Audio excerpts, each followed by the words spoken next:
आते हैं। सबसे पहले शुरू करते हैं 2 से कटता है या नहीं कटता।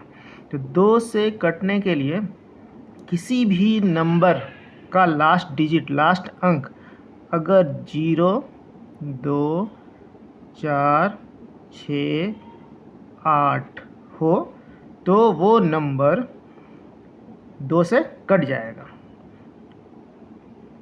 तो बस यही सिंपल सा तरीका है और इसमें कुछ है नहीं। लास्ट नंबर, किसी भी नंबर का लास्ट डिजिट 0, 2, 4, 6 एंड 8 होना चाहिए। अब आते हैं, नेक्स्ट है आपको 3 से कटेगा या नहीं कटेगा। तो उसके लिए क्या करते हैं कि जो नंबर है उसके सारे डिजिट को हम सम करते हैं, जोड़ देते हैं और फिर चेक करते हैं कि वो जो आया है मेरा नंबर वो 3 से डिविजिबल है या नहीं है। तो एक एग्जांपल लेते हैं, उसके बाद देखते हैं। तो एग्जांपल लेते हैं आपको 1, 2, 3, 4, 2। अब इसमें क्या करेंगे कि ये सब सारे डिजिट, सारे अंक को हम जोड़ देंगे। तो ये मेरा हो जाएगा 1 + 2 + 3 + 4 + 2 = 12, 12 आता है। मतलब ये हुआ, ये तो 3 से कट रहा है, इसका मतलब पूरा ये जो है वो डिविजिबल है बाय 3। 3 से पूरा अंक कट जाएगा। तो ये भी बहुत आसान सा तरीका है। आप सारे को सम कर लीजिए, देख लीजिए कि वो कटता है 3 से या नहीं कटता है। अब 4 का क्या है? 4 के बारे में है कि लास्ट, किसी भी नंबर का लास्ट 2 डिजिट 4 से कट जाए या फिर 0, 0, मतलब लास्ट 2 डिजिट जो है, 2 डिजिट 0, 0 होना चाहिए या फिर n × 4 + x, मान लीजिए 4 से कटने वाला होना चाहिए। तो ये हम एग्जांपल से देख लेते हैं, कुछ भी एग्जांपल लेते हैं।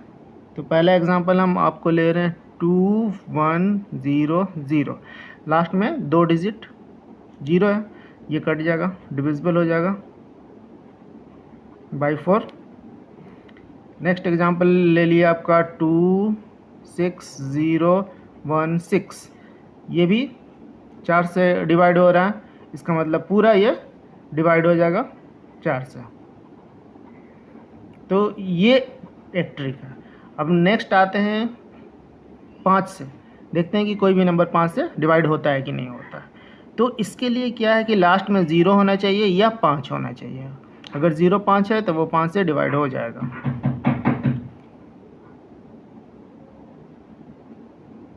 इसमें एग्जांपल हम लेते हैं, जैसे मान लिया कि 6, 2, 0, 1, 0, तो इसके लास्ट में 0 है, इसका मतलब ये डिविजिबल है बाय 5। दूसरा एग्जांपल लेते हैं 6, 1, 6, 5, तो 5 है तो ये भी डिविजिबल है, मतलब कि लास्ट में 0 और 5 होगा तो वो 5 से डिविजिबल हो जाएगा। अब 6 से डिविजिबल होगा, कटेगा या नहीं कटेगा, उसके लिए हम चेक करते हैं। तो 6 से कटने के लिए 2 कंडीशन है। आपको पहले तो इसे 2 से कटना होगा और 3 से कटना होगा।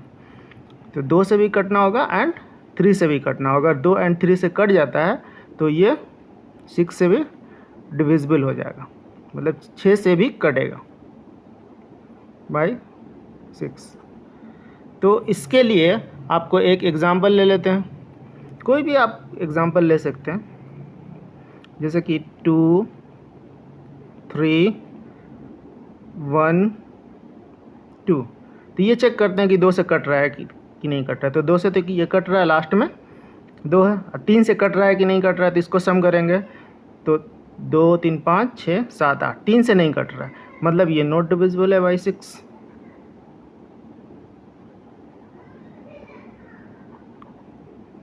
इसी तरह से अब देखते हैं कि कोई भी नंबर 8 से डिविजिबल है या नहीं है।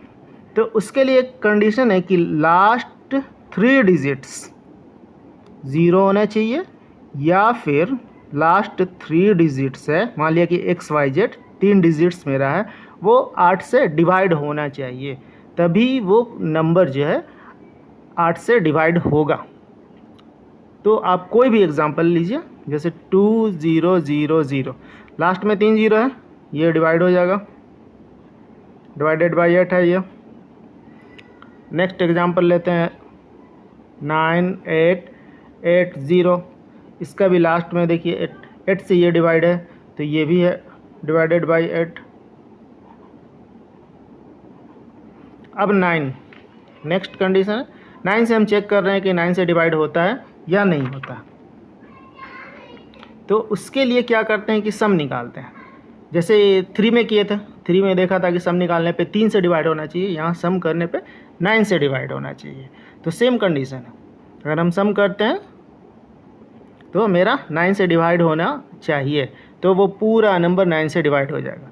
जैसे कि 1 1 3 0 4, अब इसे आप देख लीजिए, 1 + 1 + 3 + 0 + 4 इज इक्वल टू 4 3 7 9, तो ये पूरा डिवाइड हो जाएगा 9 से, ये नंबर पूरा 9 से डिवाइड हो जाएगा।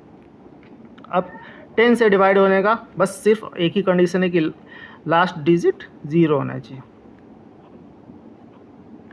लास्ट डिजिट आपको 0 होना चाहिए। अगर लास्ट डिजिट है 0 तो वो 10 से